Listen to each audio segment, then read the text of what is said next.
ادب بالمصادر وما كاين غلاص. كما اننا غادي نهضروا على محمد وهبي المنتخب وجديد اللاعبين وما الى ذلك، وكل هذا غادي يتبارطاجي معكم تحت شعارنا الابدي بالمختصر المفيد. والاعزاء الحاقدين ويلا نبداو على بركه الله. اغرس والبدايه غادي ناخذوها دقه دقه، وكل ما كنتعمقوا ليفل الاثاره ديال هذا الفيديو غادي وكنرجعوا. وكتسخينات غادي نبداو بالهدفين ديال بلال الخانوس وينيس بكراوي. الخانوس بلال الماركه مع نادي شوتغارت كونتر هامبورغ في الدوري الالماني، ولا لاحظتوا راه البيت كان غادي يكون بنفس الطريقه المعتاده الماركه المسجله ديال بلال. ديما كيحط كره على اقصى الزاويه ارضيه زاحفه ونسبيا بطيئه ومستفزه للحراس. كنا غنشوفوا نفس الهدف يتكرر لولا ان اصطدمت بالمدافع، ولكن الاهم في الاخر وهو بلال الماركه وساهم في فوز ناديه ب4-0. في المقابل ينيس بكراوي هذا الموسم مع نادي استوريل في الدوري البرتغالي كيقدم مستويات جد خرافيه. حاليا هو ثالث افضل هداف في الدوري ضد نادي بورتو من اقوى الانديه البرتغاليه ماركه بالسواد. سعود المهاجم فاش كيكون اصلي كيعرف يتعامل ويطلب الكره وهو عاطي بالظهر ديالو للمرمى، وهذه هي النقطه اللي كنا تكلمنا عليها البارح في قضيه توظيف سفيان رحيمي. بالنسبه للناس الجدد رجعوا الفيديو ديال البارح، راه كنا هضرنا على هذا الموضوع بالتفصيل الممل. على اي البكراوي الجميل في الهدف ديالو وهو قبل ما توصل الكره كان عارف شنو غادي يدير بها، وكذلك عارف حجم المسافه اللي عنده، وهذه سميتها بلغه الكره الاحساس بالملعب. الاستلام مع الدوران مع المراوغه 3 في 1 بوم كيحطها في الجول، ما عطاش الوقت والفرصه لمدافع فين يتنفس ويعمر عليه. هذا هو تسعود الفري اللي كيعرف يلعب داخل منطقه الجزاء ويستلم تحت الضغط هو عاطي بالظهر ديالو للمرمى. والجميل وهو هذا الشيء كامل كان تحت انظار مدرب المنتخب الوطني المغربي بطل افريقيا محمد وهبي، اللي كان حاضر في قلب الملعب كيراقب لك المهاجم بكراوي يانيس في رساله واضحه للاعب بانه تحت انظار الطاقم التقني. وكمنتخب بكل امانه خاصنا نقلبوا على حلول هجوميه اخرى، خاصنا دماء جديده في مركز قلب الهجوم، خاصنا مهاجمين اللي يضيفوا لنا السرعه والحسم، مهاجمين اللي كيماركيو بانتظام ومن انصاف الفرص. الكمان حمزه حاليا كما عارفين كاملين راه مصاب، ونصيري كنشوف باللي غيكون خارج مفكره وهبي والله اعلى واعلم. كيبقى فقط عندك الكعبي ايو في الصوره. لهذا بكراوي عنده فرصه كبيره نشوفه في المعسكر القادم ان شاء الله، خاصه خصوصا تالق البارح تحت انظار المدرب محمد وهبي. وابار على هذا الشيء كامل اللي قلنا بكراوي الارقام ديالو كتشهد عليه، بحكم انه لعب 31 مباراه هذا الموسم وماركا لك 19 هدف وعطى 3 تمريرات حاسمه، اي بمعنى اخر عنده الجاهزيه وكيستحق فرصه داخل المنتخب الوطني المغربي. هذا عدل الله. عشاق سفيان بوفال اخر ماتش ليه مع ناديه الفرنسي الوافر كونتر نادي نيس في واحد اللقطه اللي هي اللي قدامكم حرفيا كما كنقول بالعاميه شرشم فيها لاعبي الخصم. قولا واحدا لا ينقسم الى قسمين، بوفال يعد احد امهر اللاعبين اللي دازوا في تاريخ المغرب، غير هو المهاره بوحده ما كافياش، لما كنتيش حاسم قدام الشبكه ولاعب مؤثر فرع ما كاين والو. كمتفرج غتستمتع به بزاف، ولكن المدرب كيكون متطلب كيبغي من اللاعب الانتاج والفعاليه. وبالمناسبه ما عرفتش علاش البعض كيبقى فيه الحال اكثر من المصريين عندما كنقول بلي صلاح ليس بلاعب مهاري، الميزه اللي عنده فقط هي السرعه والتسجيل، وحتى في الانهاء في ايام ما كان فروما راه كان ناقص فيه، ولكن من بعد خدم لك على هذه النقطه مزيان. وباقي كنقولها بلي صلاح لاعب محدود جدا على مستوى المهاره، الميزه اللي عنده كما قلنا فقط هي السرعه واحراز الاهداف، وهاد الميزتين اساسيتين في هذه الحقبه الكرويه اللي حنا فيها. صلاح ما غاديش يعطيك ديك المتعه اللي انت كتبغي كمتفرج في التيران بحال سفيان بوفال ولا التعرابط، ولكن المدرب كما قلنا العكس، واخا تلعب برجل وحده المهم عنده يكون ايجابي حاسم، وهذا ما ينقص بوفال واللي ما خلاش يلعب في نادي ديال الصف الاول رغم انه مهاري جبار. وانا كنبقشش لكم على جديد واخبار المنتخب واللاعبين، طحت في واحد الفيديو والله حتى غادي يطيركم ديال بصح، ستاج الاخر واخر ما غنات كلثوم، واحد الكرغولي جانا من الاخر اللي هو هذا اللي قدامكم، ثم هذا وقال باللي حكيم زياد الجزائري وباللي الاصول والجينات ديالو جزائريه، صدق او لا تصدق.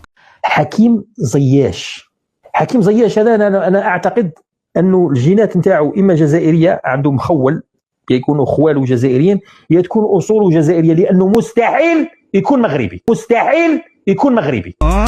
دابا المشكله ماشي في داكشي اللي قالوا اللي سمعتوه، المشكله هو كيهضر من نيته بواحد الثقه بالنفس ترى بزاف على عين بحال هادو مره كيفوجوا علينا كمغاربه. براس باش تكونوا معاه في الصوره هو قال هاد الهضره بسبب مواقف زياش حاكم سياسيه. ايضا واحد المفروح طلع وقال لك بلي انفانتينو فاش زار لك الجزائر مؤخرا قال لهم بلي السنغال غادي تفوز لك على المغرب في الطاس، زعما الطاس غادي تجي ضد المغرب ويرجع الكاس لافريقيا. طبعا هادشي راه غير خزعبلاش. ندموا لك العالم علاش انفانتينو زار ديك الجزائر، وندموا لك انفانتينو براسو علاش جا عندهم. وللتوضيح رئيس الفيفا راه كيزور جميع البلدان اللي مشاركين في كاس العالم، بل اكثر من هذا راه مازال ما ساليناش. اسمع هذه، قال لك رئيس الفيفا انفانتينو طلب منهم يرجعوا لي تنظيم التظاهرات الرياضيه في الجزائر. إنفانتينو اللي أشاد كثيرا بالجزائر. وأيضا نعطيك معلومة أنه تكلموا حتى على مباراة نهائي كأس إفريقيا. إنفانتينو استغرب بزاف، يعني كان مستغرب وانتقد الشيء اللي داروا لجنة الاستئناف على مستوى الكاف.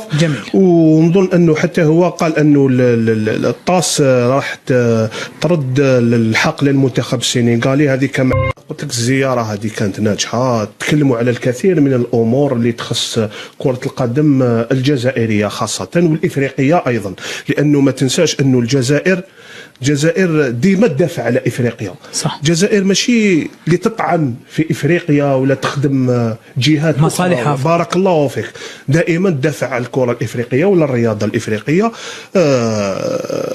نعطيك معلومة أنه رئيس الفيفا طلب من يعني السلطات العليا وأيضا بحضور وزير الرياضة وليد صادي، طلب أنه الجزائر لما لا تعاود تولي تنظم تظاهرات كبيرة، لأنه هذا البلد الكبير وهذا القوة، يعني الجزائر احنا على بالنا راهي قوة في إفريقيا وقوة إقليمية وباعتراف الجامعة. نعم.